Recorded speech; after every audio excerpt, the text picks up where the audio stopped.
Õiguse mõistmine ei piirdu süüpingi ega haamrilöögiga.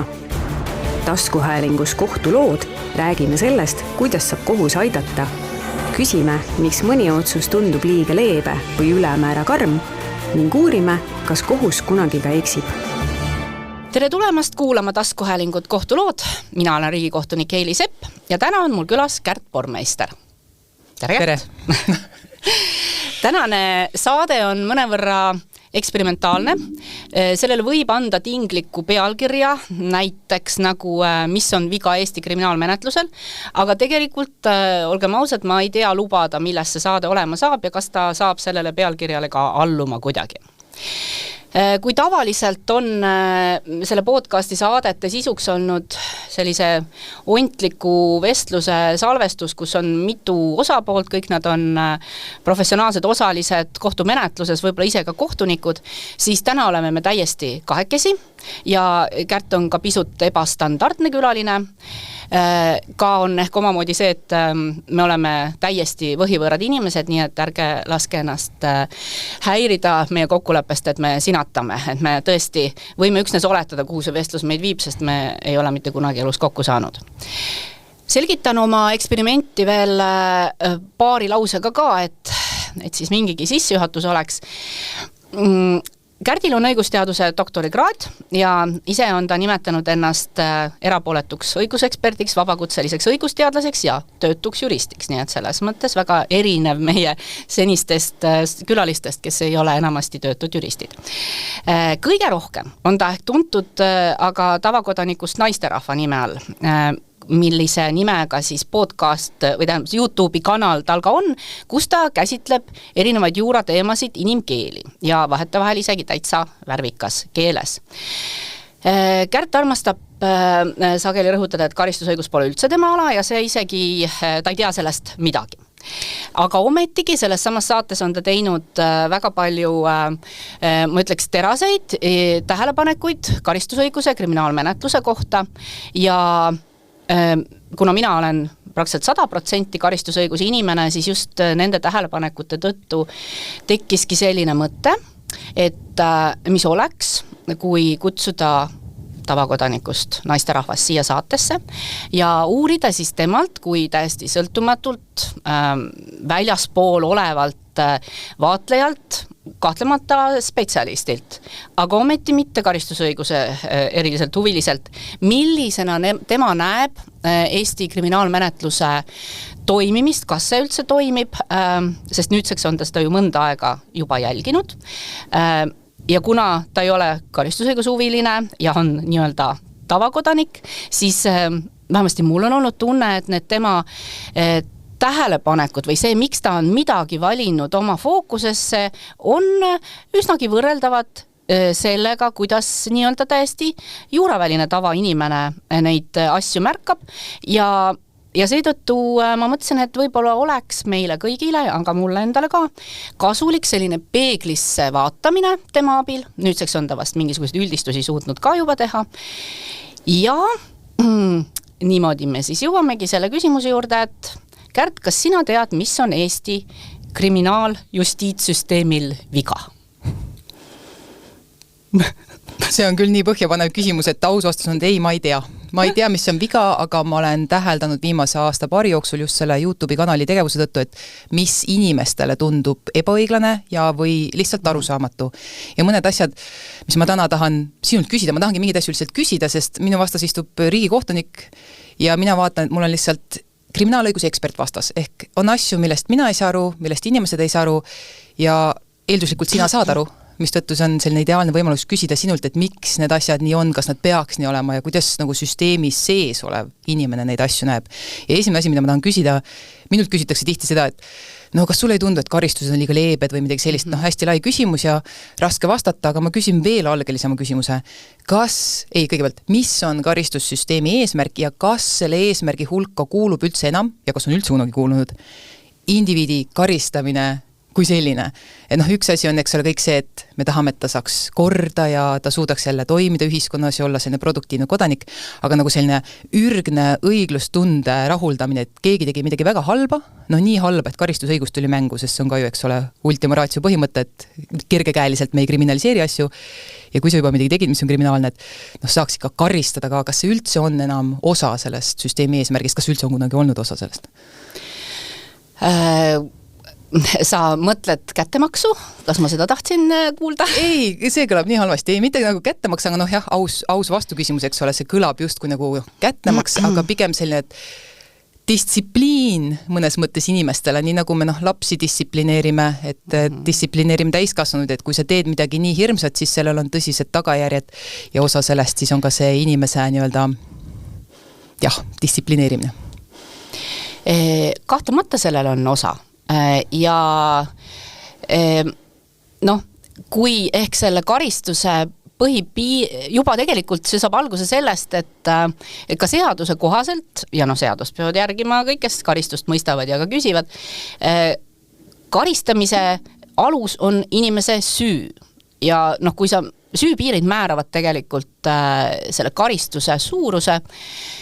ja juba selles sisaldub mingisugune kaalumise moment, et ta peab olema teole vastav, nii et see on natukene see, et igaüks peab saama vastavalt sellele, mis ta tegi. Aga nüüd, mis need karistuse eesmärgid on,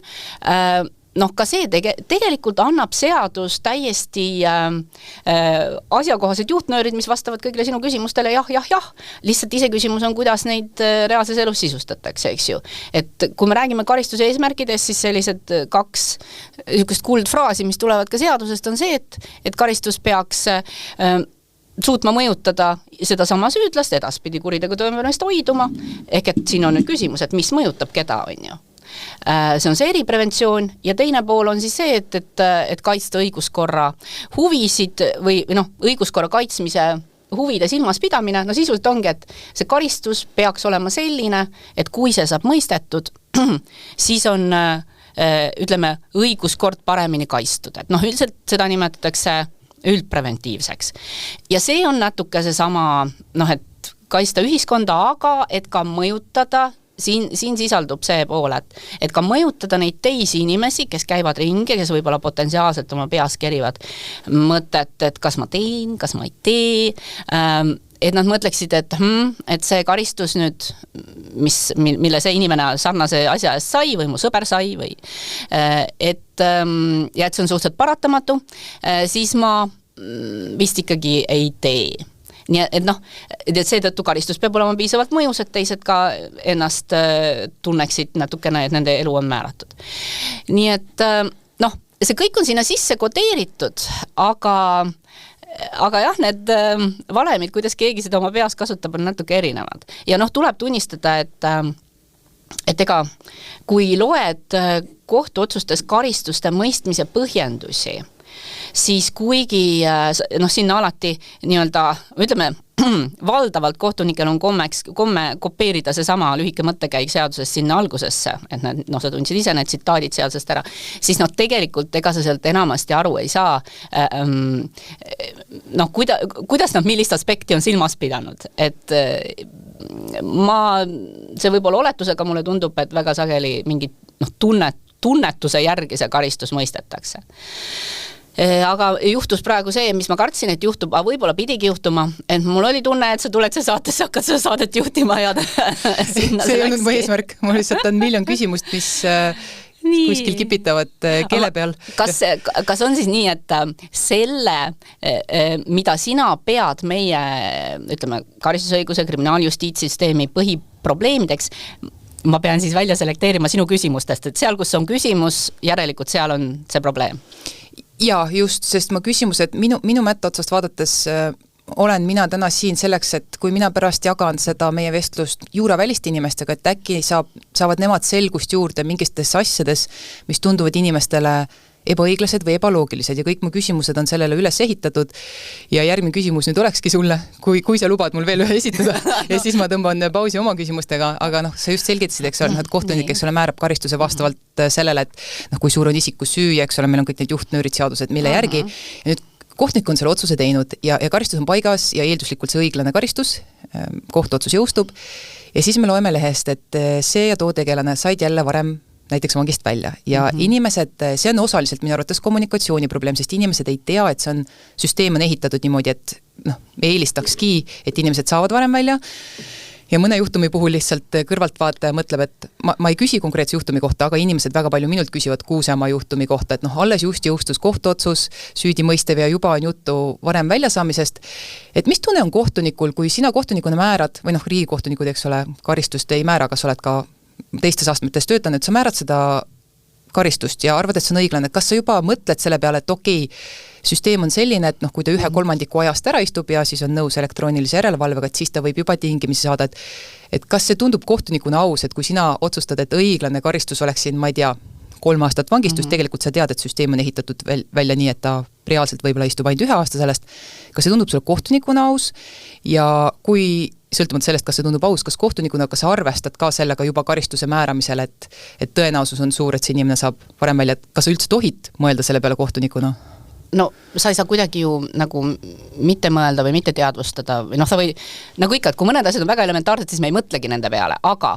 siin ei ole mingit tabu, sest et see on ju seaduses on see kirjas, et mitte, et süüdimõistetud saavad välja ja peavad saama, aga see, et nii-öelda nende materjalid ühes siis selle küsimusega, et kas nad võivad saada vanglast enne välja, need saadetakse tõesti teatud väga reeglipäraselt kohtu ette, et seal on, eks ole, need teatav nii-öelda hulk või osa karistusest, mille nad peavad olema vastavalt kuriteole ära kandnud ja siis seaduse kohaselt juba lähevad nende materjalid kohtu ette, kes peab otsustama, kas ta saab või ei saa ennetähtaegselt välja. Ma ei ole teinud seda statistikat, ja ma ei ole ka uurinud selle saate jaoks, kuigi ma oleks võinud, et kui paljud saavad millise selle siis astme pealt välja. Minu enda tunnetus on see, et ikkagi enamik ei saa, et seetõttu ma usun, et kellelegi vanglakaristuse mõistnud kohtunik saab pigem eeldada, et inimene ei saa välja arvatud võib-olla juhul, kui on tegemist esmakurjategijaga. Ja tõesti, seal võib tekkida see lugu, et kui on tegemist esmakurjategijaga, aga samal ajal võib-olla see on selline väga drastiline juhtum, et siis võib tõesti tekkida kõrvaltvaatajatel selline, võib-olla mõnikord kohtunikul endal see tunne, et äkki ikkagi peaks saama välja. Aga ühesõnaga, mis ma öelda tahtsin, oli see, et loomulikult kohtunik peab seda teadvustama, sest kui ta ei teadvusta, siis tähendab, et ta nagu ei tunne seadust. Ja ma kujutan ette, et nii mõnigi kohtunik ikkagi karistust mõistes ka arvestab just nimelt sellega, et kuigi jah, ma kujutan ette, et väljaspoolt tunnetuslikult vaadatuna ei mõisteta meil nii-öelda reaalseid vangistusi jutumärkides piisavalt, siis nii mõnigi reaalne vangistus saab siiski mõistetud just tänu sellele, et kohtunik teab, et siin teatud aja pärast tuleb see võimalus tal välja saada, mis tõttu see, tegelikult see reaalne vangistus ei pruugi olla reaalselt nii õudne, kui see esmapilgul tundub. Ja ütleme, võib-olla see koht, kus ainukesena, ma tean, et mina ise olen vaatanud kummalise pilguga ja võimalik, et ka siis, kui ma olin ise esimese astme kohtunik, kes neid karistusi mõistis, võib-olla see koht ei ole mulle alati meelepärane, kui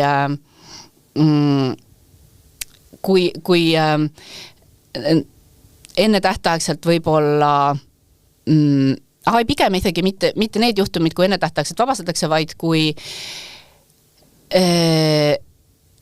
sa oled näiteks kokkuleppe menetluses mõistnud kellelegi tingimisi vangistuse ja siis ta rikub neid tingimusi ja paneb midagi toime ja ta siis ei lähe vangi. See on see hetk, kus võib-olla need täitmisega seotud küsimused mind ennast on kohtunikuna häirinud. Et see on jah see pahupidine olukord, kus sina mõtled, et inimene ju vabatahtlikult nõustus nende tingimustega, ta vabatahtlikult nõustus nööri mööda käima ja kuidas siis on nüüd niimoodi, et kui ta ei käi nööri mööda,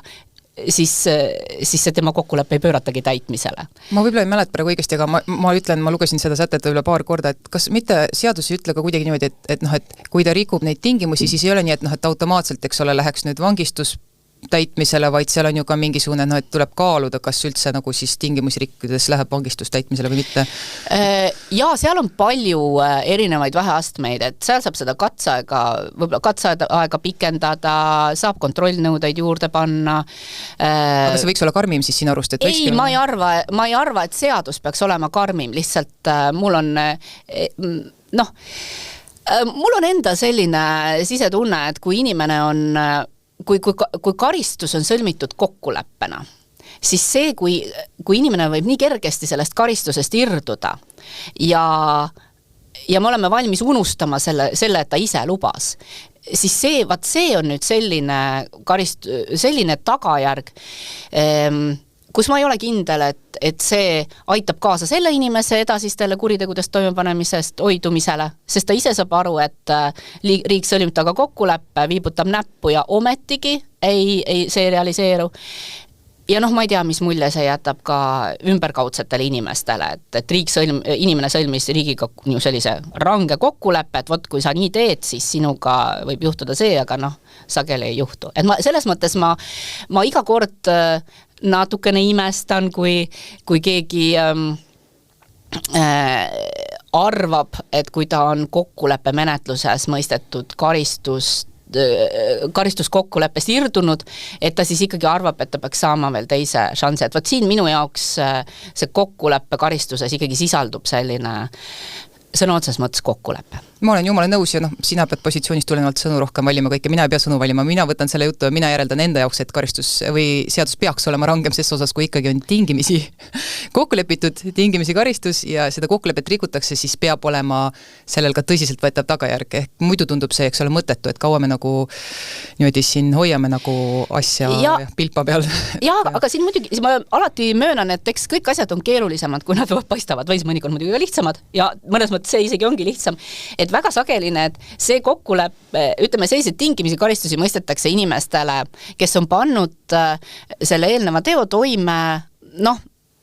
alko- või narkojoobes või seoses kogu sellise sõltuvusega. Ja vaat siin on see küsimus nüüd, et kui sügavalt mõttekas on leppida totaalse sõltlasega selliseid kokkuleppeid korda, kui sa paned talle kohustuseks, ära joo, ära tarvita, et kas see tuleb sulle üllatusena, kui ta siis joob ja kui ta tarvitab, aga võib-olla seda on sellele inimesele endale tarvis, et ta näeks, et sulle anti võimalus, aga kahjuks jah, nii läks. Sa mainisid sõltuvust ja nüüd ma pean ikkagi veel ühe küsimuse, tegelikult mul on jätkuvalt miljon küsimust, aga sõltuvus ja sa mainisid enne üldpreventatsiooni, et nendele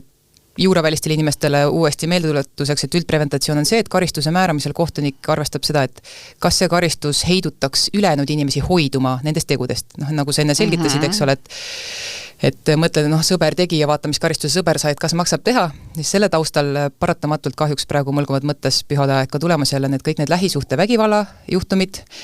ja üks prokurör ütles Tartu Postimehele, et ligi 3000 juhtumit on aastas ja hästi tihti lähevadki kokkuleppe menetlusse, ressursside kokkuhoidjani. Ja seal on üks asi, mida, ma ei tea, kuidas kulisside taga on, aga lihtsalt inimesed väljaspool juuramaailma räägivad ja õigustatult sellest, et on ju olemas selline asi nagu kaassõltuvussuhe. Ja see on nagu inimeste vaheline sõltuvus, et ühel on sõltuvus alkoholist, teisel narkootikumidest, kolmas on nagu selline armuhullus põhimõtteliselt, sa oled inimeses psühholoogiliselt nii sõltuvuses ja nüüd minnakse kokkuleppe menetluses, eks ole, prokurör ja siis mis ta nimetus on, mitte süüdistatav, aga kahtlustatav siis või kes ta selles faasis on, see, kes tegi, eks ole. No siis ta on ikka süüdistatav, ma arvan, kokkuleppe sõlmimise ajal on kahtlustatav, jah. Okei, no ütleme, tüüp, kes peksis naist ja prokurör lepivad kokku, aga naine peab nõus olema. Ja minu jaoks on nii hämmastav nagu see, et või ka küsimus, et kuidas kohtunik selles olukorras, sinule tuleb see kokkuleppe menetluses sõlmitud kokkulepe ja kas kohtunik üldse ja kuidas ta hindab seda, et kas see kannatanu nõusolek sai olla kehtiv, sest mina jälle tulen tsiviilmaailmast ja mõtlen sellist näidet, et ravimi kliiniline uuring. Selleks, et mingisuguses kliinilises uuringus osaleda, sa pead andma nõusoleku ja see peab olema vabatahtlik ja kehtiv ja seal hinnatakse muuhulgas seda, et ega sul mingit majanduslikku survet pole, kuskil riikides saab ju maksta ka, eks ole, osalemise eest ega sul ka pole sellist meeleheidet, et see on viimane õlekõrs sul ellu jääda ja iroonilisel kombel see võib sind välja jätta kliinilisest uuringust, et hästi tõsiselt võetakse seda, et kas see nõusolek ikka on kehtiv. Ja nüüd ma vaatan seda lähisuhtevägivalla kokkuleppemenetlust ja mõtlen, et kuidas saab sellise inimese nagu nõusolekut kokkuleppemenetluseks vaadata automaatselt kehtivana ja kas vaadatakse, kas üldse kaheldakse sellest, et kas see inimene, kes just sai mingi, need juhtumid on ju Retsid Ekspressis, oli just üks artikkel, kus kirjeldati 5-6 erinevat väga ränka sellest juhtumit ja mõtled, inimene on niimoodi peksa saanud või nuga saanud just teiselt inimeselt ja siis ta ütleb, jah, ma olen nõus kokkuleppemenetlusega. Kas kohtunik üldse kahtleb või seab või küsib endalt, et kas see kannatanu üldse on tegelikult võimeline andma kehtivat nõusolekut kokkuleppemenetluseks, kui ta tõenäoliselt on kaassõltuvussuhtes, sest lihtsalt inimestena sa ju loogiliselt ei peaks tahtma kaitsta inimest, kes sul on nii retsilt haiget teinud, aga nad tahavad ja lõpuni välja tahavad ja see ei ole ju terve inimese käitumine, ehk see kannatanu ei tundu nagu terve inimene, kes saaks anda kehtivat nõusolekut. Aus vastus on see, et ega ma väga ei usu, et eraldi vaadatakse või keegi väga kohtunikuna mõtleb sellest, et mis selle kannatalu peast läbi käis, kui ta selle nõusoleku andis. Ja see, ühest küljest loomulikult see on sellepärast, et seadus teeb juba sellist vahet, et ega ta ei pane väga palju sellist sisulist protseduurist rõhku sellele. See nõusolek võetakse kohtueelses menetluses, mingisuguseid erilisi vorminõudeid sellel ei ole, samal ajal, eks ole, kui nüüd see, et kas süüdistatav ise on nõus oma selle sõlmitud kokkuleppega, selle peab kohtunik kindlasti kohtusaalis väga selgelt üle kontrollima. Aga seaduse loogika ja ka minu loogika siin on ikkagi see, et mina ei ole kindlasti üks neid, kes kokkuleppemenetlust kuidagi demoniseerib. Minu arvates on see väga asjalik menetlus, seni kuni kõik osapooled oma kohustusi täidavad. Ehk et tegelikult ikkagi peaks olema sõltumata sellest, mis asjaoludel see kannatanu selle nõusoleku andis. Nii prokuröril kui ka kohtunikul tähelepanu fookus ka sellele, et see karistus oleks igatpidi asjakohane ja tegelikult ju ka nemad mõtlevad kannatanu peale selles mõttes, et kokkuleppemenetlus säästab kannatanud kõige rohkem, ma mõtlen menetluslikult, et teda ei peaks kuskilt väga palju läbi lohistama ja et see kõik läheb kiiresti, aga asja garantii tegelikult peakski olema see, et esiteks prokurör seisab nii-öelda süüdistuse ja muuhulgas ka kannatanu poole peale, et ta tõesti ei tee karistuse osas sellist allahindlust, mis oleks täiesti meelevaldne ja ogar ja et kohus vaatab ka ikkagi sellise väga objektiivse pilguga ja siin tegelikult ja siin võib-olla on ka selline väike lõtk, et osa inimesi, ma ei välista, et ka mõned kohtunikud arvavad, et kokkuleppe menetluses nad eriti ei peagi väga neid asju ümber hindama, et kui paberi peal tundub kokkuleppe okei, inimene ise nõustub, et olen tõesti nõus, seadusega on nagu iseenesest seadusega antud karistusmäära vahemikku karistus jääb, et miks mitte, samal ajal seadus annab eraldi aluse kohtunikule kokkuleppe tagasi saata, kui ta ei ole nõus ükstapuha, mis põhjustab muuhulgas ka kokkuleppes mõistetud karistusega ja tegelikult kokkuleppe toimikut läbi vaadates kohus peab seadusest tulenevalt vaatama läbi, hindama kõiki neid samu asju, mida igasugust muud teist nii-öelda siis kohtuotsust tehes tegelikult. Et see ei ole selline kummitempli teema. Aga natuke tundub, kui ma olen nii vähe näinud neid otsuseid, aga lihtsalt vaatad, et need on mingi 1-1,5 lehekülge ja ütleme, et kui seal pannakse tingimisi, siis tingimisi määramisel ju Riigikohtul on, eks ole, ka selle kohta nüüd praktikat, mida mina olen nii vähe lugenud seda, aga üks Riigikohtu lahend selgitas väga hästi, et millal ja kuidas ikkagi tingimisi määrata, et arvestada asjaolusid ja toimepanija isikut või süüdlas isikut, aga nendes kokkuleppemenetluste lahendites seal nagu ei ole haisugi toimepanija isiku mingisugusest hindamisest, lihtsalt tingimisi ja punkti, et kas see võib olla niimoodi, et see on lihtsalt nagu toimikust nähtub, et kas see peab lahendist nähtuma üldse? See ei pea lahendist nähtuma, et tegelikult see on meil aastatega, ütleme, see ei tähenda, et asjad ei võiks olla teistmoodi, aga tõepoolest see, kui sa oled näinud neid mõningaid kokkuleppe otsuseid ja sa näed sealt tõenäoliselt siis, eks ju, ütleme, seal on need isikandmed, siis on seal see kokkuleppe sisu on ju punktidega loetatud ja siis on süüdistuse sisu ja siis on mingi siuke paar lõiku seda, et kohus siuke, mis on ilmselt copy-paste kõikides lahendites enam-vähem ühesugune, et kohus kontrollis vahetult, kas oli vaba tahe, on ju. Et tegelikult seal nii-öelda päris põhistusi niisama võrreldavalt nagu ütleme üldmenetluses, lühimenetluses ei ole ja see on ka üks neid kokkuleppemenetluse olemuslikke erisusi, et ta peabki olema mõnevõrra lihtsam, on ju, ja seetõttu seal ka neid pikemaid põhjendusi ei ole. Aga ma möönan, et kuna tõesti sa viitasid siin ka Riigikohtu praktikale, et siin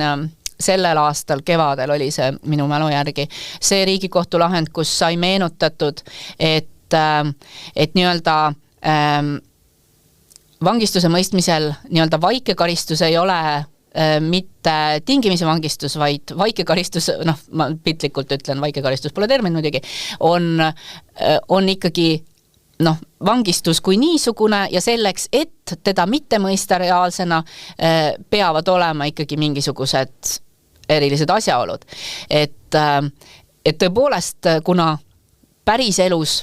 need asjad toimivad vastupidi, et ma ei ole ka pime, ma ka näen, et tegelikult valdavalt ikkagi, kui vangistus mõistetakse, siis ta ikkagi enamasti vaikimisi mõistetakse tingimisi, et võib-olla eks see on mõttekoht, et võib-olla tõepoolest võiks olla seal põhjendused, miks on antud juhul ikkagi õigustatud tingimisi mõistmine, sest ma eeldaksin, et sa tead ise juristina seda, et karistus saab mõista ka alla alammäära, on ju. Ja see on nüüd see, mida seadus nõuab, et seal peaksid ka olema, seal juba sõna otseses mõttes on tarvis mingeid erandlikke põhjuseid ja ma eeldaksin, et kui kellelegi kokkuleppemenetluses mõistetakse karistus alla alammäära, siis seda on isegi kokkuleppemenetluses põhjendatud. Et huvitav, et nad siis tingimusi ei põhjenda. See ütleme nii, et see ei üllata mind, sest see on kogu aeg nii olnud, aga mulle tundub, et see võiks olla praktiliselt, see ei pea olema mingisugune eepos, eks ole, see võib olla lühike, aga just, et ka võib-olla kohtunik ka ise enda jaoks teadvustaks seda ja mõtleks läbi, et oot, kas ikka, eks, et see ei oleks kummitempli olukord, et lihtsalt tingimisi, sest just need lähisuhte vägivalla teemad, ma ei olnud ka enne nii hästi kursis, nüüd on täitsa šokeeriv, et mida tehakse ja mis on siis karistus ja ainult tingimisi ja argumendid. Püha müristus üks kohtunik ütles Tartu Postimehele midagi sellist, et et peame arvestama sellega, et mehed toovad, eks ole, leiba lauale ja siis ei saa neid ju nagu kodust eemaldada, siis mõtled, et mis reaalsuses me ikka veel elame siin, aga sinu kommentaar, mina tahtsin küsida, et kas üks variant oleks, sa ütlesid, eks ole, et seal kokkuleppemenetlust nii-öelda kinnitavas lahendis, et seal kohus peab hindama ja hindab ka ja seda, kas see toimepanija vabatahtlikult nüüd nõustus kokkuleppemenetlusega, et kas oleks üks variant, et äkki peaks olema nii, et kohus peab ka hindama, et kas kannatanu siin tegelikult vabatahtlikult selle nõusoleku kokkuleppemenetluseks andis, et vaadates asja konkreetseid detaile, et kui sul on ikka mingi väga rämedalt kedagi rünnatud sealt, et kas on võimalik, et ta kuu hiljem on meelsasti nõus tegelikult vabatahtlikult andma nõusolekut kokkuleppemenetluseks, et kas see oleks üks variant, et seda tuleks kuidagi eraldi hinnata, eriti lähisuhtevägivalla puhul? See võib olla üks neid võimalusi, ma jäängi paralleelselt mõtlema, et kas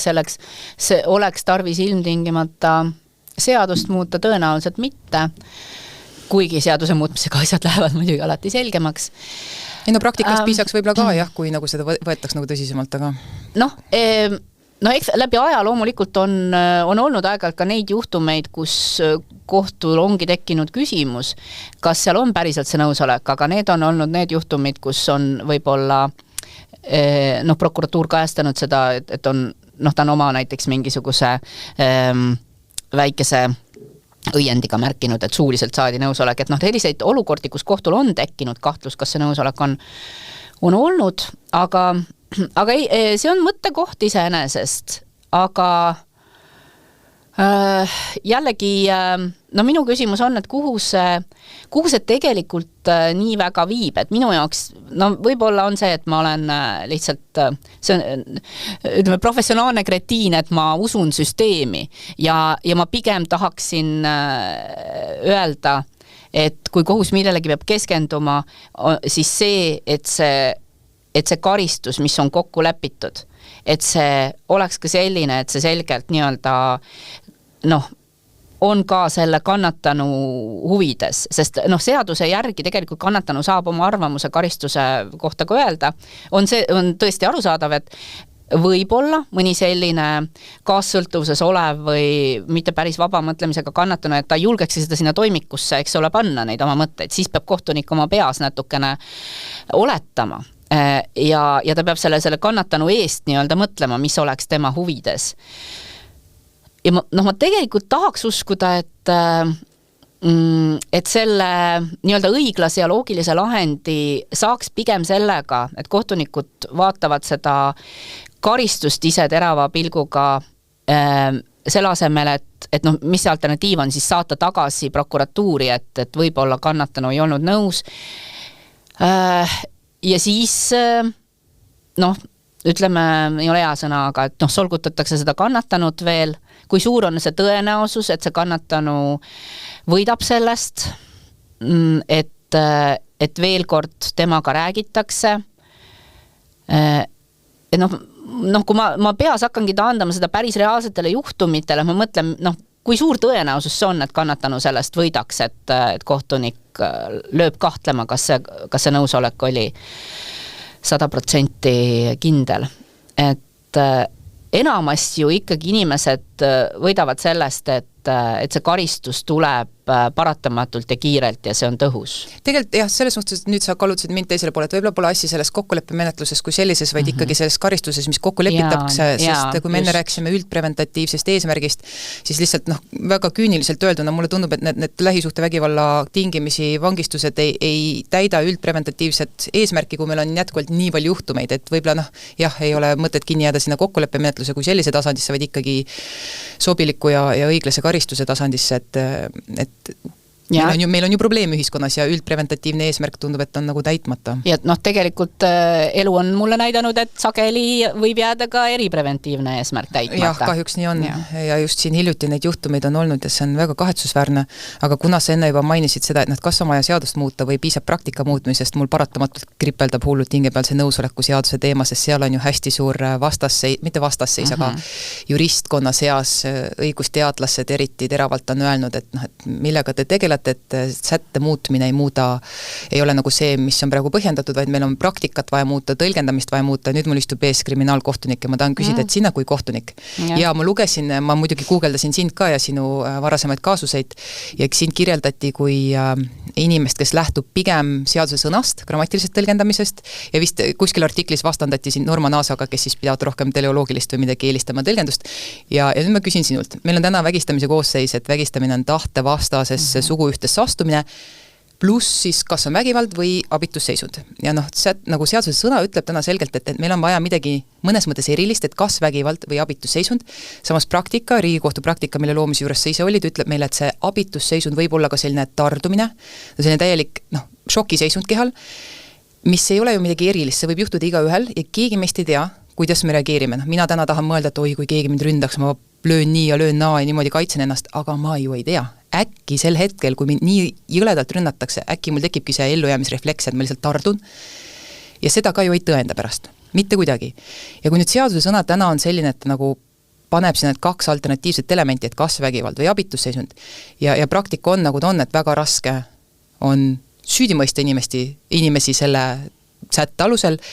Ja nüüd plaan on, eks ole, sätte muuta sisuliselt selleks, et sa võtad selle vägivalla ja abitusseisundi ära, sätad alles tahtevastane suguühe. Nagu see on nagu kogu, eks ole, siis sätte oleks.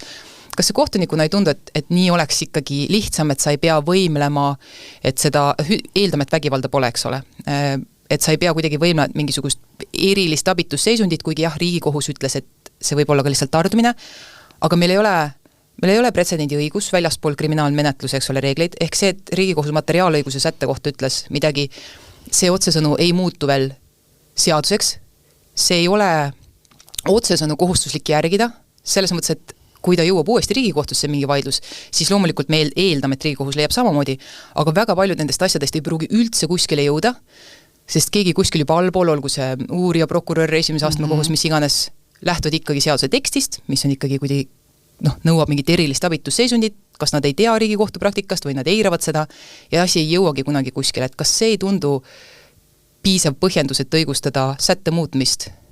või mida sina sellest üldse arvad? kogu sellest no jällegi, tähendab,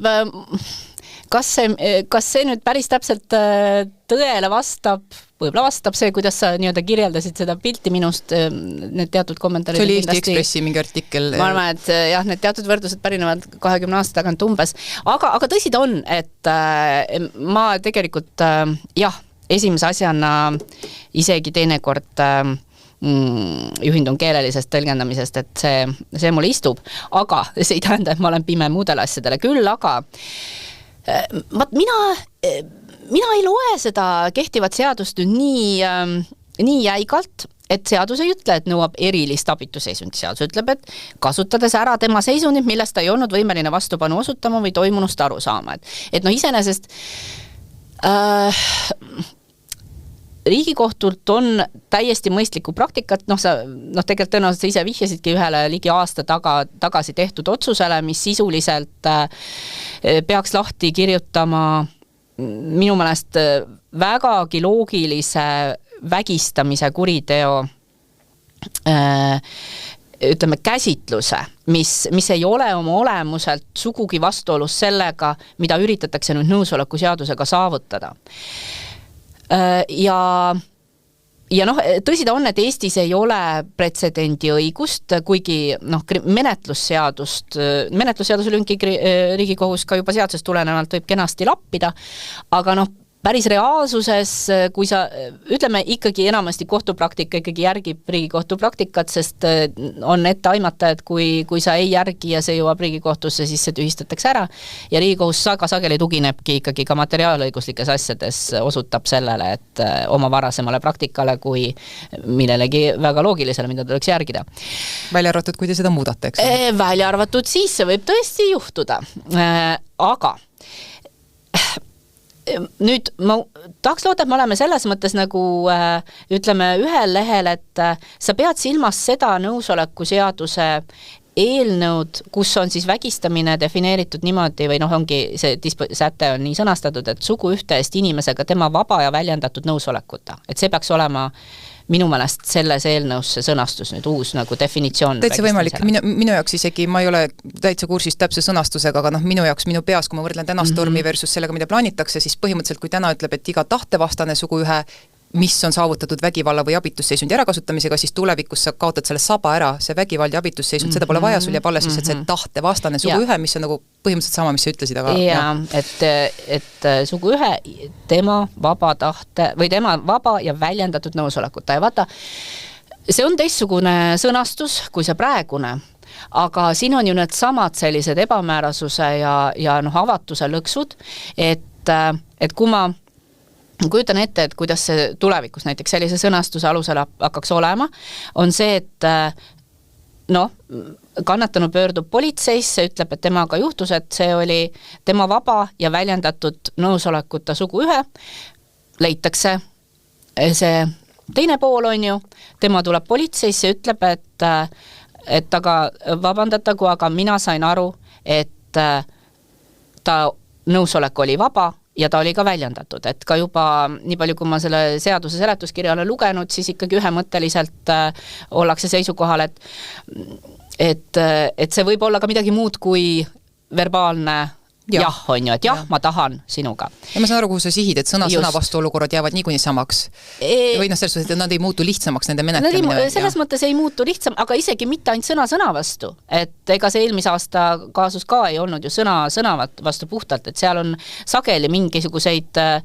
ütleme, teatavaid tõendeid on, aga nüüd see tõlgendamine, et kas seda nõusolekut, kas seda väljendati, kas see, mida väljendati, oli nõusolek, kas see oli vaba, et ma ei ole kindel lihtsalt, et see tõendamine ja ka selle teo koosseisupärasuse üle otsustamine saab olema lihtsam, aga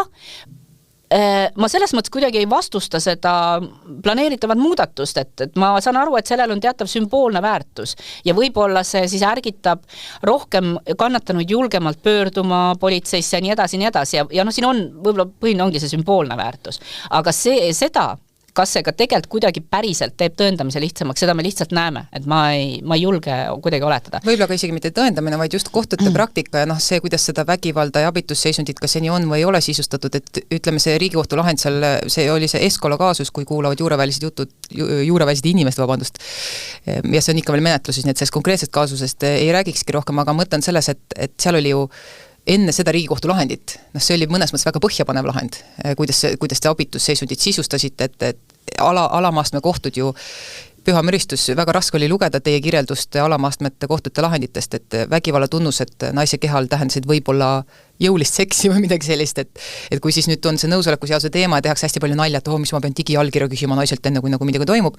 siis tahaks öelda, et kui te midagi sellist jõulist planeerite absoluutselt, nagu peakski kokkulepped olema enne sõlmitud, et mis küsimus see on, et kui kohtud varasemalt isegi vägivalla tunnuste pinnalt suutsid eitada koosseisu olemasolu, siis paratamatult tundub, et võib-olla on vaja sellise kõrgema lävendiga sõnastust, olgu ta sümboolne, nagu sa kirjeldasid, või mitte sümboolne, aga selline see varasem praktika ja olles siis jällegi väljaspool süsteemi, et ma ei ole kursis kogu selle praktika, aga vaatad juba mõnda juhtumit ja mõtled, kuidas see on võimalik. Ja selle peale õigusteadlased kirjutasid ka, et me peaks koolitama, eks ole, et nii uurijad, prokuratuur, kohtunikud, kõik vajaks koolitamist. Ja siis arvamusartiklis Taivo Liiva, kes on siis hästi palju menetlenud prokurörina selliseid juhtumeid, ütles, et 30 aasta jooksul, Toomas Liiva, jah, minu mälu, kus mul see nimi on Toomas Liiva on kirjutatud siia, ma ei vaadanud paberile, tema rõhutas seda, et 30 aasta jooksul on olnud sadu koolitusi, eks ole, et kui see ikkagi ei ole kandnud vilja, siis ei ole kandnud vilja, et võib-olla on ikkagi on vaja, et seaduse tekst ikkagi väljendaks seda tänast arusaama ka seksuaalsuhetest, et see ei ole lihtsalt see, et abitusseisund, et ütleme eriti, kui sul on selline tavalises vanuses naine ja sa ei suuda võib-olla tõendada mingisugust korgijoogi või mingit asja, et mitte midagi erilist ei ole küsimus, kõik vaatavad otsa, aga miks sa, ma ei tea, küüsi selga ei löönud, ma ei tea, miks sa ei ammustanud teda, miks sa midagi ei teinud. Ja siis mõtlen, äkki ma tardusingi, nagu Riigikohus ütleb, et võibki juhtuda ja psühholoogia ütleb, et võib juhtuda. Aga siis ma olen nii lollis olukorras, et mind vaadatakse, et kuidagi sina oleks pidanud paremini käituma kannatanuna selles olukorras, et see uus sõnastus nagu ei vaata enam seda, et kas olid mingisuguses sellises erilis olekus, mitte et see praktikat lihtsamaks muudaks. Seda ma isegi ei ürita väita, aga lihtsalt, et ma ei saa ka hästi aru sellest suurest vastumeelest, mis nagu tundub paljudel olevat selle uue seaduse suhtes. Ma selles mõttes jään pigem selle muudatuse suhtes, ütleme siis neutraalseks, sest ma olen enamasti seaduse muutmise vastu sellisel põhjusel, kui ma leian, et see midagi selgelt ei muuda, ehk et see tähendab, seaduse muutmine tähendab ka alati ümberõpet, on ju. Tähendab ka mingit sükest nullist ka kohtupraktika muutmist ja mõtestamist, aga ei, väga võimalik, et selle seaduse muudatusel see sümboolne väärtus on selline, et ta midagi lisab ja siin, ma ei salga ka, et eks see teema kui niisugune, erinevalt enamikest karistusõiguse teemadest on ikkagi väga kõvasti polariseeriv ja kogu selle kuriteo taga olev see seksuaalsuse valdkond, see on nii nagu personaalne ja kogemuslik ja maailmavaateline, et võib-olla sellel muudatusel on sellised nagu minu jaoks ka ennustamatud positiivsed järelmid, on ju. Et kindlasti ütleme ka kollegiaalsetes kogudes, otsustuskogudes nagu kohus, kollegiaalne kohus, siis ka need diskussioonid sellise kuriteo puhul on teinekord võib-olla elavamad kui mõne teise kuriteo puhul, tõesti lihtsalt inimeste maailmavaated ja arusaamad on niivõrd erinevad.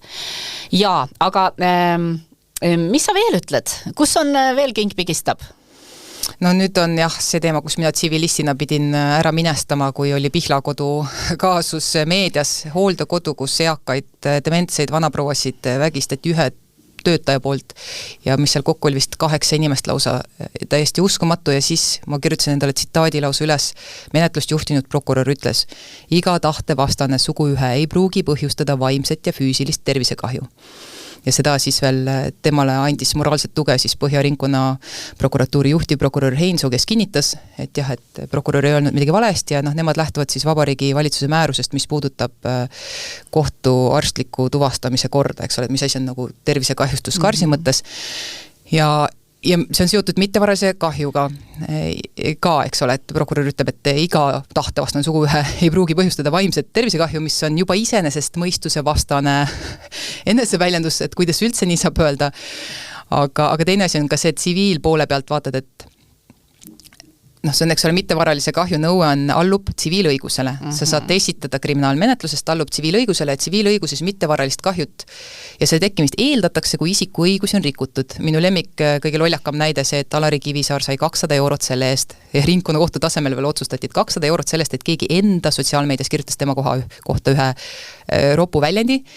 Ja sellest piisas, et öelda, et siin on meil hingelised kannatused ja valu ja samal ajal prokurör ütleb inimestele, üldsusele, eks ole, et siin tahtevastane suguühe ei pruugi nagu alati tuua mingeid kannatusi. Mis mõtted sind kui kriminaalkohtu kohtuniku valdasid, kui sa seda lugesid või kuulsid, eeldusel, et sa üldse nagu seda lugesid või kuulsid toona, kui see meedias oli? Tegelikult ma väga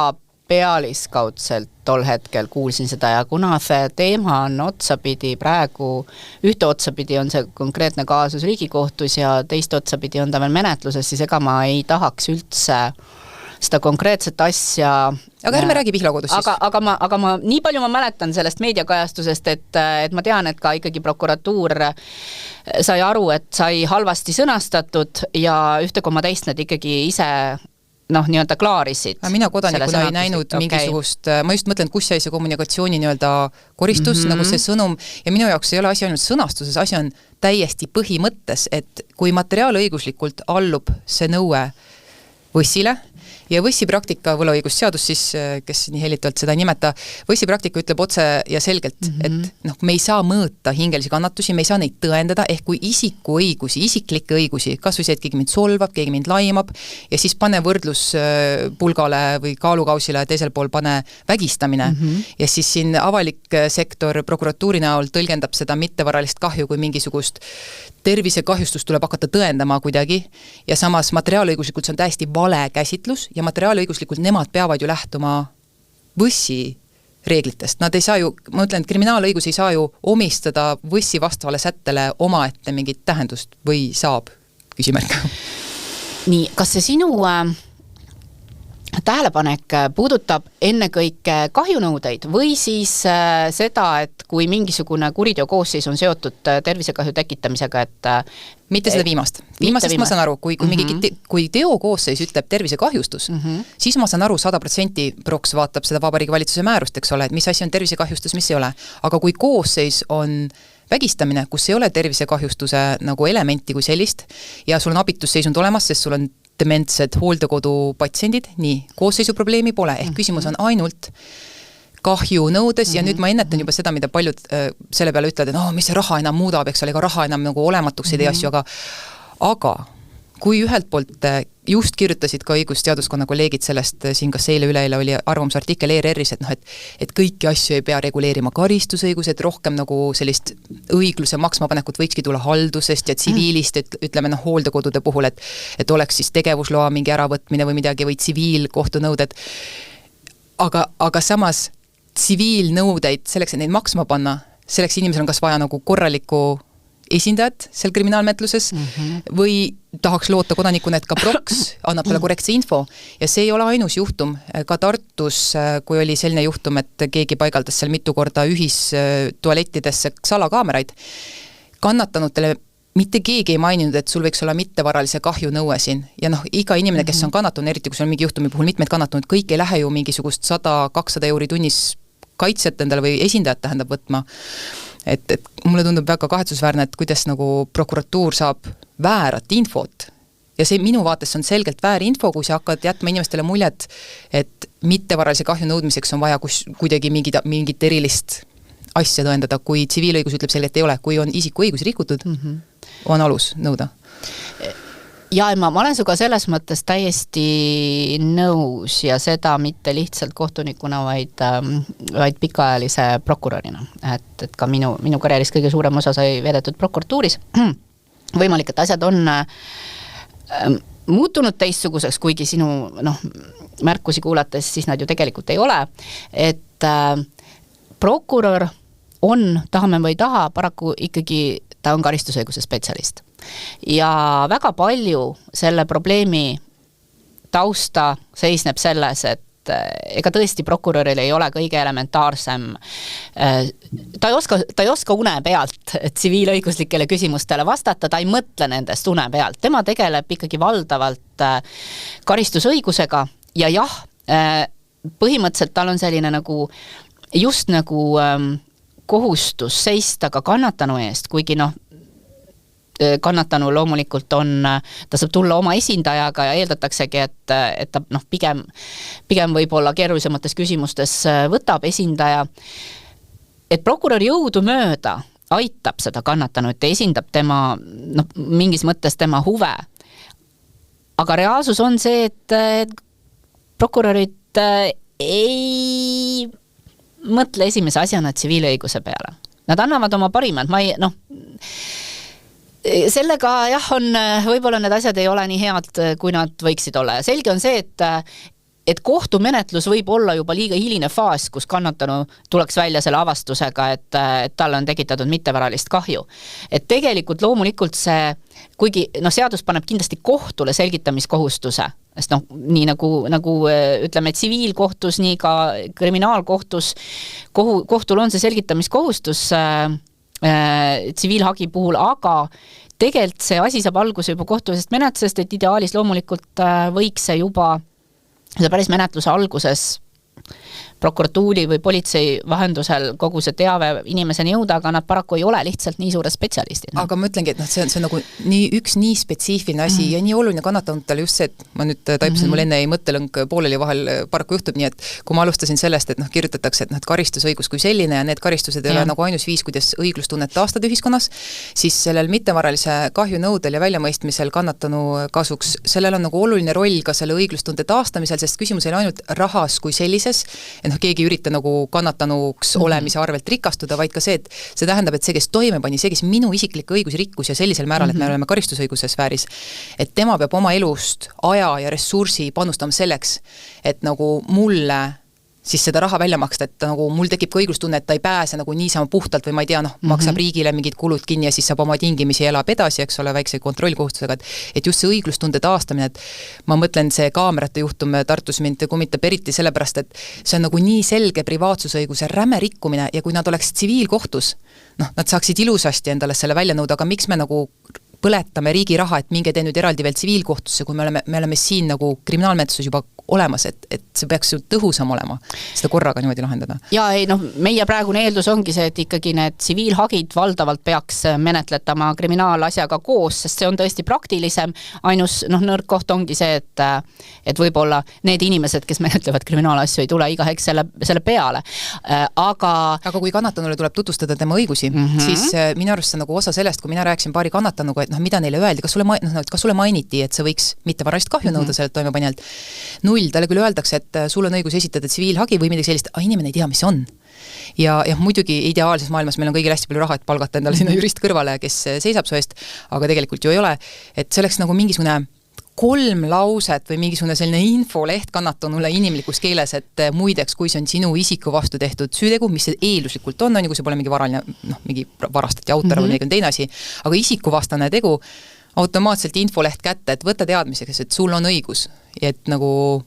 ja ei, see on tegelikult väga hea idee, et kuna ma olen viimasel ajal puutunud pisut rohkem kui tavaliselt kokku nii-öelda nügimisteooriaga, siis see kuidagi haakub sellega väga hästi, et kui nagu kannatanule antavas paberis on juba ette see info, mis teda natukene nagu sudib oma selle mittevaralise kahju peale mõtlema, siis ta ka tegelikult kergemas korras esitab selle. Aga ma muidu olen suga 100% nõus, sest tegelikult üks minu selliseid mõnes mõttes emotsionaalsemaid kaasusi esimese astme kohtunikuna oligi tegelikult selline, kus see oli üks lühimenetlus küll, see ei olnud kokkuleppemenetlus, oli lühimenetlus, mis eks ju toimiku põhjal tehakse otsus. Kas sa mõtled seda, kus taksojuht sõitis otsa? Ja vot see oli selline, kus koha peal ka just nagu midagi oli sellele, ütleme, lesele kohtueelses menetluses, midagi oli talt justkui küsitud, pojalt ka, kuulajatele taustaks võib-olla võtad faktid lühidalt kokku, et see oli kaasus, kus taksojuht ajas eaka, kas mehe või naise, ma ei mäleta küll Eaka mehe. Taksojuht ajas eaka mehe ülekäigu rajal alla ja mulle meeldib, sa võtad ise kokku, võta. Ei, sest ma just lugesin seda ja mulle jäi see summa meelde, sellepärast et Heili mõistis kohtunikuna välja mittevaralise kahju 4000 eurot lese kasuks siis toimepanijalt ja ka muuhulgas selle argumendiga, et inimesed olid, mis seal mingi 60 aastat abielus, et sa jääd täiesti oma elust ilma, hilises eas ka, ja see oli väga muljetavaldav, sest enamasti need on ju väga väikesed summad, mis kui üldse. Aga mida ma tegelikult ma ei tahtnud üldse mainida isegi seda lõpplahendit, vaid ma ei tea, kas sa sealt ridade vahelt välja lugesid või mitte, et ma saatsin selle asja enne seda ju tagasi, ehk et see tuli esimese korraga lühimenetluses, kus seal ei olnud tsiviilhagi, vähemasti igal juhul mittevaralise kahju nõuet ja minu meelest ei olnud üldse tsiviilhagi. Ja siis ja ma isegi, kuna seal ei olnud kannatanud kaasatud, ütleme vist otse isegi ei saanud seda istungile kutsutud ja sisse, aga see lesk ilmus kohtuistungile. Ta oli kuulnud, et see istung on ja ta tõusis seal püsti, kui ma talle sõna andsin ja ma sain aru, et tal ei olnud seda leppimist. Ja ta oli olnud seda leppimist tulnud, talt ei olnud vabandatud mitte midagi ja sellest kõigest ma järeldasin, et ta tegelikult ta oli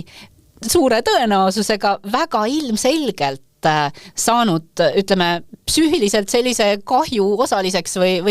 psüühiline on valesti, aga igal juhul, et seal see mittevaralise kahju nõude puudumine oli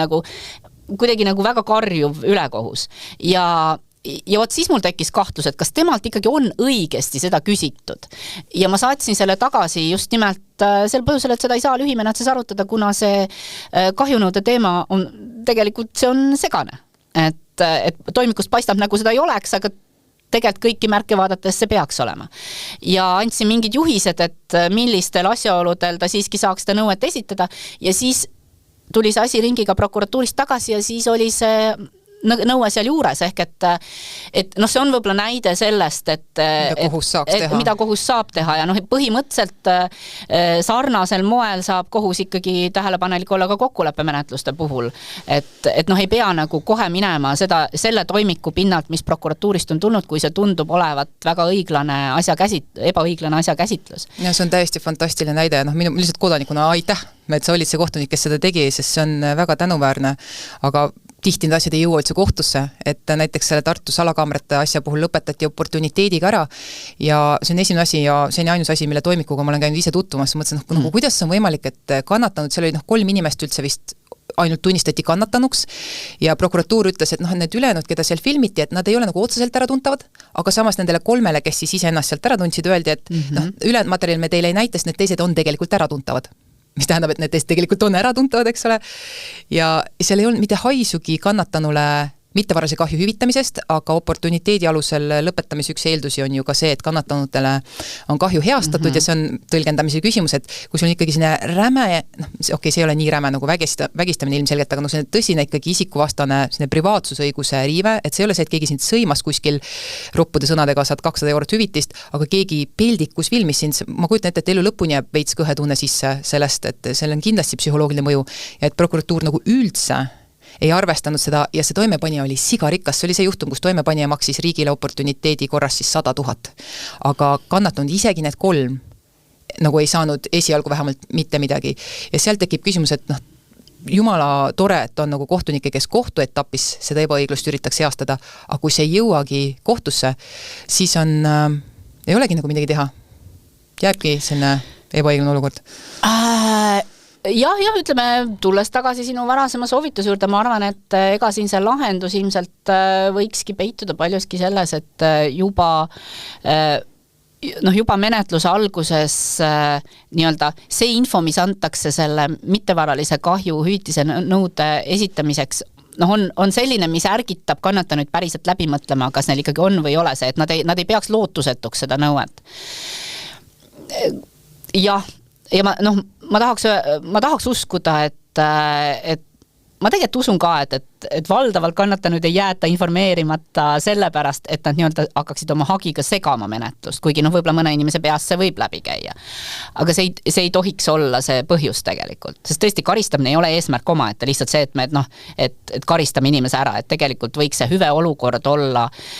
nagu laiem niimoodi, et ta ikkagi rahuldab neid kannatanuid just, ka. Just, kannatanul peab ka ju tekkima mingi selline, et õiglustunnet natukegi taastada, mitte et raha nagu neid haavu raviks, aga see annab juurde. Ja see annab juurde. Ja sa saad minna teraapiasse selle raha eest, sa saad minna arsti juurde selle raha eest. Just nimelt, ja tegelikult ka ikkagi ju tegelikult see nii-öelda ohvrikaitse direktiivi, ka see sisu on see, et kannatanuid tuleks rohkem kaasata, meil seadust on küll selle põhjal mingil määral ümber tehtud, aga ju siis seal võib-olla on mõned väiksed sellised lüngad, et kannatanu tegelikult ta peab tajuma, et ta on saanud oma sõna sekka öelda ja et seda ikkagi mingil määral ka arvestatakse, et ta ei läheks sellest, et ta ei oleks pärast kriminaalmenetlust veel õnnetum, kui ta oli enne seda, on ju. Ja see info andmisega seoses mul tuleb meelde, et ma just tegelesin Istanbuli konventsiooni teemadega ja avastasin, et Euroopa Nõukogu veebis on sellest konventsioonist selline versioon, mille on pannud kokku, see oli mingisugune autismiga seotud ühing, aga ta oli nagu piltide ja lihtlausetega ülevaade konventsiooni sisust ja see natuke kõlab totralt, aga tegelikult keskmise inimese jaoks on see juurakeel nii hirmutav ja eriti ma kujutan ette kriminaalmenetluse raames, kui sa pead käima politseis ja mingit ütlusi andma ja kõik on nii hirmus ja võõras ja kui sul ei ole raha ja enamikel ei ole raha, et õigusabi siis kõrvale endale toeks võtta, et siis oleks ka tegelikult annab seda infot ju anda palju efektiivsemalt inimestele, et mulle tundub, et me natuke mõtleme võib-olla liiga kastis sees selle info edastamise viisidega, et kui sul on mingi tuim tekst ja inimesed ei saa tegelikult aru nendest. Ma ütlen, mul on endalgi nii keeruline vahel karistusõiguse teemasid lugeda, et üritasin lugeda seda seletuskirja ja artiklit, mis selgitavad siis seda juriidiliste isikute vastutuse sätte muutmist, mis nüüd muutus 2023, eks ole, kuidas võtta kriminaalkorras vastutusele juriidilist isikut ja mõtlen, pool sellest oli mulle täielik hiina keel. Ainus, mis meelde jäi, oli see, et kui sul on eralasteaed, siis eraldi, eks ole, mingi OÜ või midagi erahoid ja kui selle juhataja ei kontrolli tööle kandideeriva pedagoogi tausta, eks ole, lastega töötamise puhul sa pead, kui sa seda selgelt normi rikud ja siis midagi hirmsat juhtub seal, et siis saaks vastutusele võtta juriidilise isiku ka ja väljaspool seda ühte näidet ma ei saanud üldse aru, sest see on minu jaoks nii keeruline ja ma küsin nüüd sinu käest, kas täna on tegelikult nüüd seda juriidilise isiku vastutuse, kas seal osas on mingid praktikat, mis nüüd on oluliselt näidanud, et on oluliselt lihtsam vastutusele võtta kui enne seda muudatust? Ma jään sulle siinkohal nagu vastuse võlgu, et kas mul ei tule hetkel pähe sellist head näidet. Jah. No aga lasta siis jääda, siis ma jään lasta praegu jääda. Aga tead, pigem ma küsiksin sinult ühe järjeküsimuse, et väga hea, et seadustest ja seletuskirjadest ei saa sina ka oma doktorikraadiga aru. Ütle, kuidas on kohtulahenditega? Et kuidas sa oled nüüd lugenud siin oma selle, mis on siis ühiskonna sanitari rollis või kuidas ma seda sul defineerin, erinevaid kohtulahendeid, kuidas need, ütleme, kriminaalvaldkonnas on, et sa oled lugenud ka erinevate valdkondade lahendeid, et just erinevad kohtuastmed erinevates lõikes, et kuidas see paistab? Kvaliteet on nii erinev ja sõltub nii kohtunikust, et mulle hullult meeldib, kui tehakse sellist nagu eraldi alapealkirjaks, oled süsteem, et vahel on lahenditekstid nii pikad ja mõned kirjutavad nagu lihtsalt nagu ühte portsu kõik ja lõpuks on silme ees nii kirju, et see on nii sõltub kohtunikust ja selles suhtes karistusõiguse osas jällegi ma loen ja ma ei saa mingitest lihtsatest lausetest aru, näiteks, et see oli nüüd 2010 aasta kokkuleppemenetluse raames tehtud kohtulahend, kus siis oli jälle tingimisi vangistus toimepanija oli kägistanud oma tüdruksõpra niimoodi, et tollel tekkis lülisamba kaelaosa põrutus ja mingi asi veel keha peal. Kirjeldatakse ära kogu see asi ja siis on ülejärgmine rida ütleb, et kahju puudub.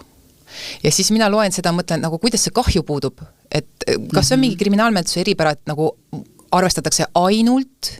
varalist kahju, aga see ei saa olla, sest kui sul on juba see selline vigastus, lülisamba kaelaosa põrutus, eks ole, et juba diagnoosi kulu riigile on juba ju varaline kulu, et nii kummastav on lugeda, et kuidas saab olla kirjas, et kahju puudub, kui sa just kirjeldasid mulle, kuidas inimene sai nagu tervisekahju. Võib-olla see ei ole tervisekahju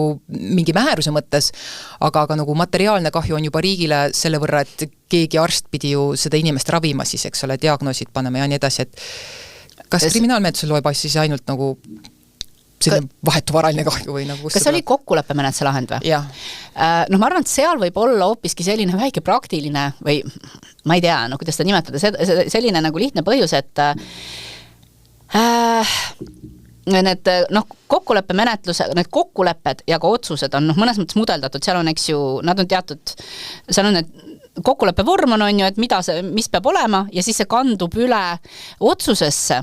ja mina pakun, et kui kohtunik sinna kirjutas või ka prokurör kokkuleppesse, et kahju puudub, siis tema oma peas pidas silmas, et kahju nõue puudub. Aga kuidas ta puudub, kui ta sai sellise vigastuse, mõtled jälle... Aga kas seda kahju tsiviilhagi ei olnud esitatud? Just, et nagu seda juttu, et oleks mittevaralist kahju, mis on jällegi tsiviilisti vaatast, eks ole. Aga nõuet ongi, et nõuet ei olnud esitatud ja me jõuamegi natuke sinna samma tagasi, et kriminaalmenetluses tugineb see tsiviilhagi või tsiviilnõude arutamine sellele, kas kannatanu on selle ise esitanud või mitte, on ju. Et kuskilt ise seda välja ei mõtle üldiselt ja ei tohigi seda niimoodi lihtsalt lisada. Ja selles mõttes sageli kohtunikud üsna muretult, kui ei ole hagi esitatud, siis selge, et siis mina seda ei aruta ja lähme edasi.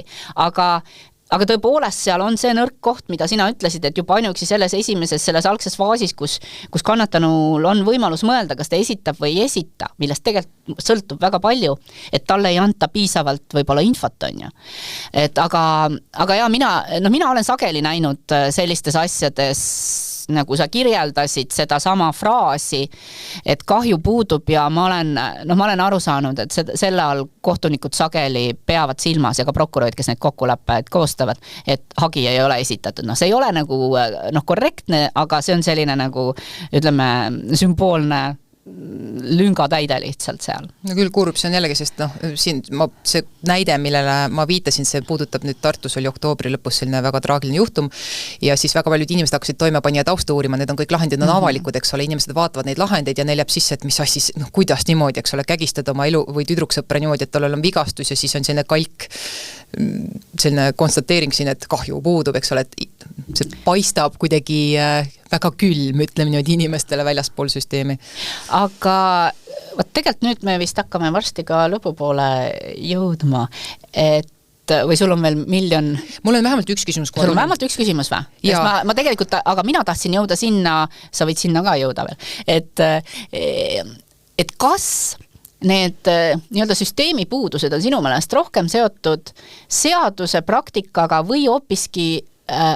mis on ka osa võib-olla praktikast, aga kommunikatsiooniga. Et võib-olla, sest tegelikult viimane näide oli natuke ka laiemas mõttes kommunikatsiooni teema, et see, kuidas sa midagi sõnastad ja mismoodi see tundub lugejale. Et see oleks mind huvitanud, sinu vaade, aga sa võid mulle vastata, aga sa võid ka oma selle viimase probleemi lauale tuua. Vastus sinu küsimusele on, et kõik kolm ilmselgelt, et sõltub, et mis proportsioonides, mis näite puhul, et see mittevarase kahju nõudmine kannatanu positsioonis, et selle kohta info saamine kindlasti osa probleemist on praktika, kuidas inimesele kommunikeeritakse, sest kannatanud, kes mulle erinevate lugude kohta on kirjutanud, väidavad, et mõni võib-olla prokurör suhtles temaga kuidagi viisil, mis teda heidutas, see on ju hirmu äratav inimesele, eks ole, teatud olukorras, et inimene ei taha nagu tüli teha teistele, eks ole, et ta ei hakka mõtlemagi, mis asi see mittevaraline kahju on või tsiviilhagi, et see tundub kõik nii hirmutav. Et tegelikult võiks talle öelda nii, sul on õigus nõuda raha, ütle lihtsalt, kas sa tahad, ja miks sa ei peaks tahtma, eks ole, kui keegi on su õigusrikkunud nii rämedalt, ja kogu töö teeb sinu eest proks ära. Miks peaks keegi ei ütlema? Miks peaks keegi kunagi sellele ei ütlema? Küsimus on kommunikatsioonis ja see on ka proksi praktika ja ka kuidas iganes need ülesanded jaotuvad seal politsei ja proksi vahel selle suhtluse osas. Et see on kindlasti, ja mõnel juhul võib-olla ka seaduse säte, et selle kohta mul praegu midagi head näidet pähe ei tule. Aga minu küsimus sulle oli kergendavad asjaolud, karistust kergendavad asjaolud ja selline asi nagu puht südamlik kahetsus, et lugesin õiguskirjandust ja üritan aru saada, et ühtepidi seaduse sõna ütleb puht südamlik kahetsus, mitte lihtsalt kahetsus, aga praktika nagu tundub minevat sinna poole, et kahetsus, punkt. Et kui ma näiteks jällegi, lihtsalt kui ma olen ainult ühte toimikut elus otsast lõpuni vaadanud, nii palju kui näidati, osa oli kinni kaetud, aga see Tartu kaamerate, WC kaamerate juhtumis, seal oli lihtsalt et toimepanija siis ütles seal, et kahetsen tehtud. Kuigi ta tegi mitu korda käis ja pani kaameraid sinna, aga kahetsen tehtud ja oligi kõik. Ja see oli siis kergendav asjaolu. Ja mulle tundus see kuidagi mis mõttes? Lihtsalt ütled, ma kahetsen, kas see ongi puht südamlik kahetsus, et seaduse sõna versus seaduse eesmärk, kuidas seda praktikas sisustada? No praktikas seda nüüd nii tühjalt ei võeta ja ega ma ka ei tea ju seal neid asjaolusid, mida nii-öelda koos vaadati. On olemas sellist Riigikohtu praktikat, mis ütleb muidugi ka seda, et see, et kui ma ei võta süüdi võib-olla kõike täies mahus omaks, ei pruugi takistada seda, et me ütleme, et sa kahetsed, sest ütleme, mõnikord võib see kahetsus olla puhtsüdamlik isegi siis, kui ma võib-olla absoluutselt kõigega ei nõustu. Küll aga vastupidi, selle sõnal puhtsüdamlik on ikkagi mingisugune tähendus ja ta peab olema siiras ja mina olen ikka päris palju praktikas näinud seda, kus kohtud ei võta vastu seda kahetsust nii-öelda. Just nimelt, et kui jutt on üks, on ju, teod on teised näiteks menetluse käigus. Ma ei oska nüüd ennustada, et kas enamalt jaolt loetaks kahetsus puhtsüdamlikuks või mitte, kui tegemist on esmakurjategijaga ja ta lihtsalt nagu seda verbaalselt väljendab, et ma ei tea, ma läksin sellesse lõksu, et ma hakkasin oletama seda sinu näite asjaolusid, mida ma ei peaks tegema, aga võib-olla see minu põhipoint on see, et ma julgeks väita, et valdavalt ikkagi kohtud hindavad seal seda asja tervikuna ja selle sõnal puhtsüdamlik ei ole nulltähendus, tal ikkagi on päriselt tähendus, et see tähendab seda siirust ja selles on põhjust kahelda siis, kui nii-öelda on selline nagu vastuoluline juhtum, et ta on ütleb, et kahetseb, aga tegelikult teod näitavad vastupidist näiteks või muud mingid ütlemised. Et tal ikkagi on sisu. Jah, ma ütlen, mina esitasin tolles asjas kuriteokaebuse prokuröri peale menetluse lõpetamise osas riigiprokurörile ja siis juhtus selline huvitav asi, et riigiprokurör vastas mulle ja kinnitas mulle toimepanija nime, mis tegelikult oli kinnine, kinnitas mulle kannatunute nimesid, mida ma ei küsinud ega mul polnud vaja teada ja sain sellise vastuse põhimõtteliselt, et see on kõik minu subjektiivne hinnang, et oportuniteedi eeldused polnud täidetud, kuigi nagu objektiivselt, täitsa tõsiselt ei olnud ja siis tekkis korra see küsimus, et ka, et aga kes valvab prokuratuuri tegevuse üle, kui kannatanutel lihtsalt, kellel on seda aega ja raha, et hakata prokuratuuriga vaidlema oportuniteediga lõpetamise üle, et inimestel ei ole, et kes valvab tegevuse üle siis, kui see ei jõua kohtusse ja kannatanutel ei ole seda ressurssi, et nüüd minna võitlema prokuratuuriga. Ütleme, on mitmeid häid näiteid, kus on näha, et prokuratuuril on endal see süsteem töötab, et seaduse järgi, mida sa ka hästi tunned, tead, et tegelikult prokuratuuris võib nii-öelda kõrgemal seisev prokurör, neil on terve järelevalve osakond selleks, tühistada alamal seisma otsuse ja iseenesest käivitada kriminaalmenetluse, kui isegi võib-olla keegi pole kaevanud, on ju. Ja sageli see töötab ka siis, kui näiteks kaebab keegi, kellel pole päriselt kaebõigust, ehk et tema kaebuse läbivaatamiseks pole alust, aga see kaebus on piisav indikatsioon, et ikkagi süveneda. Aga see võib tunduda pisut kaootiline, sest seda, kui kas ja millal prokuratuur omal initsiatiivil, eks ju seda sisekontrolli teeb, et see on mõnevõrra võib-olla ennustamatu väljaspool seisjale. Ja meil on väga sageli neid vaidlusi kaebõiguse küsimuses just, et kas võiks olla see kaebõigus teatud juhtudel avaram või mitte, et seadusandja on pannud siin üsna tugevad piirid, mõnikord neid on painutatud, mõnikord mitte, et mina ise nüüd, minu enda vaated on need, et ma tegelikult, mina toetan laiemalt kaebesüsteemi, võib-olla isegi laiemalt kui seaduses kirjas on, aga hetkel see on minu isiklik arusaam lihtsalt. Aga mis sina pakuksid? Kuidas saaks seda? Et nii-öelda, et need prokuratuuri loobumised menetlusest oleks rohkem kontrollitavad? Kui mul oleks vastust, siis ma võib-olla ei küsikski, siis ma raiuks oma teese, mul ei ole ma ütlen süsteemist nii väljas, et ma vaatan nagu sinna hirveke suurte silmadega, et mis toimub ja mõni olukord tundub lihtsalt nii ebaõiglane ja vahel on hea põhjendus, eks ole, et miks mingid asjad lahenesid nii, nagu nad lahenesid, aga tihti ei ole ja ma ütlen siiamaani minu arvates ebaõiglane, et ei uurijad ega prokuratuur, nad ei teavitanud neid inimesi, keda seal filmiti niimoodi salaja, et tegelikult mina arvaks, et inimeselt võeti autonoomne otsustusõigus ära, et mul on ju õigus teada, kas mina nagu olen üks nendest, ja see oli piiratud ring, see ei olnud mingisugune kaubamaa või midagi, eks oli, see oli piiratud ring inimesi büroohoones, et väga lihtne oleks olnud teavitada ilma nagu mingit sellist meeletut piinlikkust kellelegi tekitamata ja prokuratuuri üks argument oli see, et noh, kui oleks läinud kohtusse, see oleks tohutut piinlikkust kannatanutele tekitanud ja noh, mina jällegi loen sätteid ja mõtlen, et aga kõik oleks saanud ju kinniselt teha. Noh, nii delikaatne teema, eks ole, vetsus filmimine, et see oleks saanud ju, kohus oleks saanud seda ju kinniselt menetleda või? Ja neid selliseid nii-öelda avaliku kohtumenetluse õgvendamise aluseid on erinevaid, et saab tõesti kinniselt, saab seal erinevaid piiranguid panna, aga ma jäin mõtlema, et ma ei taha sellesse konkreetsesse kaasusse süveneda, aga tõesti võimalik, et sellises olukorras peeti silmas seda, et vaata, kuna on palju neid kannatanuid, siis noh, kinniseks teed sa selle menetluse välistele isikutele, aga võib-olla oli mõte see, et ma tõesti ei tea, kui palju neid inimesi oli, aga et vaata, noh, need kannatanud, nemad tõesti eelduslikult näevad kõik seda, mis teiste kannatanutega juhtus, et kuigi ka seal saab esitada nagu tegelikult tõendeid delikaatsemalt, aga ma mõtlesin, et võib-olla seal võis see mõte taga olla, sest tõesti seal on, noh, jah. Võimalik, 10-20 inimest lihtsalt nii naljakas on, et ühelt poolt öeldakse, et need inimesed ei ole kannatanud, sest nad ei ole ära tuntavad, aga teisalt seda materjali ei anta nendele, kes nagu olid 3 tükki päriselt nagu nii-öelda vaatasid sina, eks ole, kaamerapilti näoga. Neile öeldakse, et me ei anna materjali, sest need teised on tuvastatavad ja siis vaatad kodanikuna, nad ei saa olla 2 asja korraga. Nad ei saa olla ühtaegu tuvastatavad ja mitte tuvastatavad. Sa pead otsustama, kumb nad on. Ja kui nad on tuvastatavad, siis nad on inimesed, kellel on õigus teada, et nad selles olukorras olid. Noh, võib-olla on lihtsam mitte, võib-olla vahel on parem mitte teada. Ma ei tea. Võib-olla mõned inimesed ei tahakski teada, ega mina ka seda niimoodi ei saa lõplikult öelda, aga ma tean, et mina tahaks teada, kui keegi oleks minu suhtes sellise teo toime pannud. Nii, said sa nüüd hinge pealt kõik ära? Said sa selle saate nüüd juhitud nii, nagu sulle sobis või?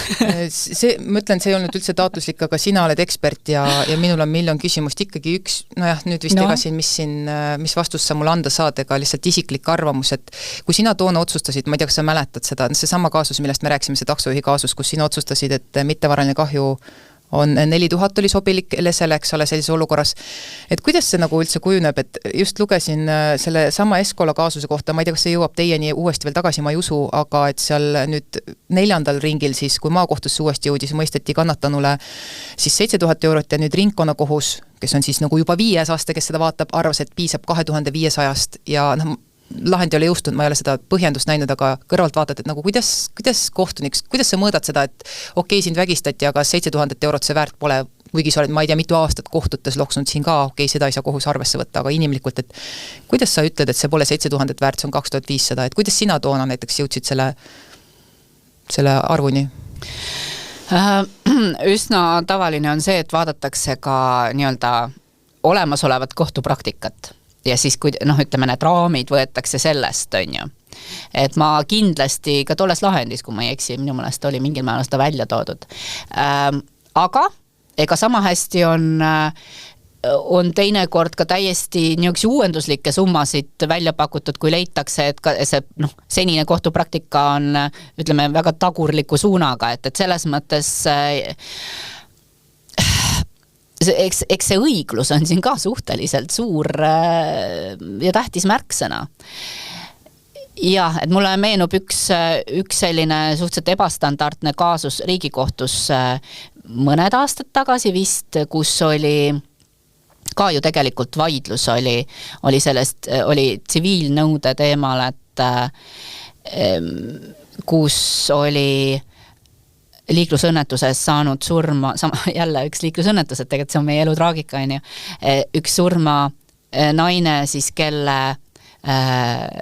lapsed või laps ja lesk samamoodi leidsid, et neile tuleks kahju hüvitada, et seal olid teatavad sellised erilised detailid, et see seondus sellega, kuidas siis see surnukehaga see sündmuskohal olid asjad läinud. Ja toona ka, seda võib sealt Riigikohtu lahendist lugeda, seda mõttekäiku, mis me seal läbi tegime, aga ongi, et kui ei ole mingisugust head näidet varasemast praktikast võtta, siis tuleb paljuski juhinduda siuksest nagu mõistlikkust ja jah, õiglasest lahendusest, aga samal ajal tuleb vaadata ka seda, et see ei koormaks ülemäära seda inimest, kes tegelikult maksma hakkab, sest noh, et see terviklahendus peab olema ikkagi ka õiglane. Ja et ega siin nagu head ühes sihukest mudelit, meil ei ole sihukest hinnakirja, on ju. Aga kas võiks olla? Ma ei tea, et see on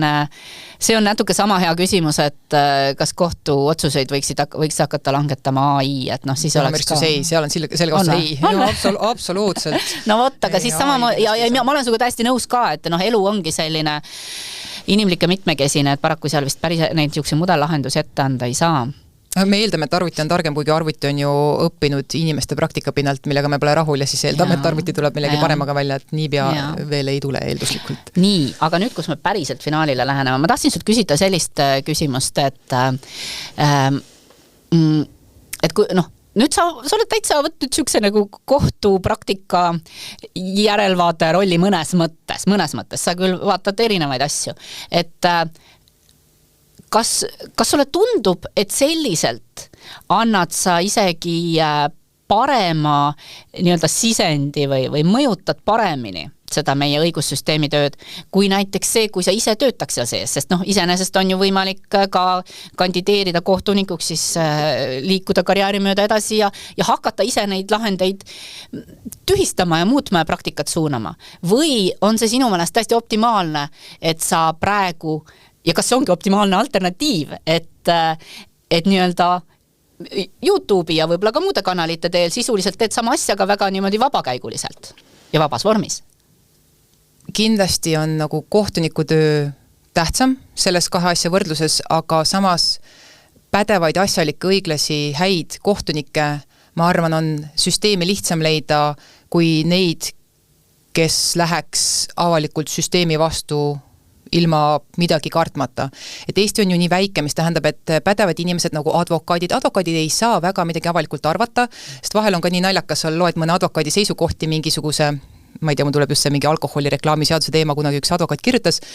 ja sa mõtled, no jah, see on sul kliendiga seotud ja siis ütleme, et ta peab 10 aastat hiljem vastupidist seisukohta kaitsma, eks ole, kuidagi esindama, siis on praktikas tulnud ette olukordi, kus kohtumenetluse käigus teine pool heidab ette, et kuule, vaata, mis sa seal juriidika artiklis kirjutasid vastupidise tõlgenduse poolt täna siin üritad teistpidi väänata, eks ole, paragrahvi, et advokaadid ei saa, kohtunikud vist ei saa ka väga kommenteerida, rääkimata prokuröridest, et ma arvan, et tegelikult lihtsalt on vaja süsteemi välist inimest ka kommenteerima ja see ei tule alati päris nii välja nagu peaks, sest ongi, et ma ei tunne neid detaile, mida tunnevad eksperdid, aga siis ongi vaja sellist natuke koostööd ja ma arvan, et võib-olla võikski rohkem koostööd teha erinevad harud ka kommunikatsiooni osas, selles mõttes, et mina saan öelda asju, mida võib-olla keegi teine tahaks, aga ei saa öelda positsioonist tulenevalt ja ma arvan, et see on ka oluline asi ühiskonnas ja ka just, et aru saada mingitest asjadest, mida võib-olla ajakirjandus, kuigi ta tahaks, tal ei ole ka ajakirjandusel ei ole võib-olla seda juura poole pealt piisvalt tuge, et midagi juriidilise poole pealt nii-öelda läbi närida või kommunikeerida edasi. Ja ma kindlasti olen mõelnud selle peale, et kunagi võib-olla tulevikus, kui ma nagu olen vanem ja rahulikum või midagi sellist, et kohtusüsteemis sees töötamine oleks mõnes mõttes tähtsam ja suurem panus, aga samas võib-olla ei ole, ma ei teagi. Ma ei tea. Ma nüüd ei mäleta, mida sa küsisid üldse, ma lihtsalt mõtlen, et kohtuniku töö oleks meeletu väljakutse, aga ta on, ma arvan, et häid kohtunikke on meil ka tegelikult küll, aga lihtsalt halvadest asjadest tekib rohkem tähelepanu, paraku nii on, eks ole, prokuratuuri puhul samamoodi väga paljud inimesed teevad oma tööd suurepäraselt, aga head asjad, me eeldamegi, et asjad oleks hästi, see on iseenesest mõistetav, kui tehakse hästi, aga kui midagi läheb halvasti, siis me oleme rohkem, eks ole, tagajalgadel ja pöörame tähelepanu sellele. Nii on, jah. Aga nii, igal juhul minu poolt suur tänu, et sa olid nõus selle eksperimendiga, et sa tulid siia, juhtus, nagu ma aimasin, eks ju, see, mis juhtuma pidi, et sa võtsid ise saate juhtimise üle, aga ma loodan, et sa said vähemasti endale mingid vastused, kuigi ma keerutasin nii, mis hull. Nii et aitäh sulle. Aitäh sulle ja minu eesmärk ei olnud saadet juhtimist kui seest üle võtta, aga reaalsus on see, et see, mida sinul on öelda, on selles valdkonnas kordades tähtsam, et tegelikult tahakski rohkem kuulda, ma näen, et riigikohtunikud on ka rohkem hakanud meedias selgitama mingeid otsuseid ja miks kuidagi, just siin oli hiljaaegu Ivo Pilving vist kommenteeris seda kooli sulgemise juhtumit ja peakski olema rohkemalt ja võib-olla ka veel kergemini seeditavas formaadis, et üleliia selline akadeemiline kirjutis ei püüa seda keskmist inimest, kes mõtleb, et midagi ebaõiglast on toimunud ja keegi võib-olla oma kasupüüdlikel eesmärkidel võimendab seda sõnumit, et kõik on hästi ebaõiglane, et tegelikult seda õiget sisu kommunikeerida, see on nii tähtis ja nii hea, et kohtunikena ka rohkem seda teete ja mina olen mega tänulik, et sa mind kutsusid ja ma teadsin, et ma ei tohi hakata sind küsitlema ja siis ma ikkagi tegin seda, sest see, mis sina öelda saad sel teemal, on olulisem. Nojah, selle tõdemusega lähme laiali, kuigi ma ei ole sinuga läbinisti nõus. Ma arvan, et sina oled leidnud väga õige ja väga kasuliku niši. Aga nüüd selle vastastikuse kiitmisega lõpetame siis. Nägemist! Õiguse mõistmine ei piirdu süüpingi ega haamrilöögiga. Taskuhäälingus kohtulood räägime sellest, kuidas saab kohus aidata. Küsime, miks mõni otsus tundub liiga leebe või ülemäära karm ning uurime, kas kohus kunagi ka eksib.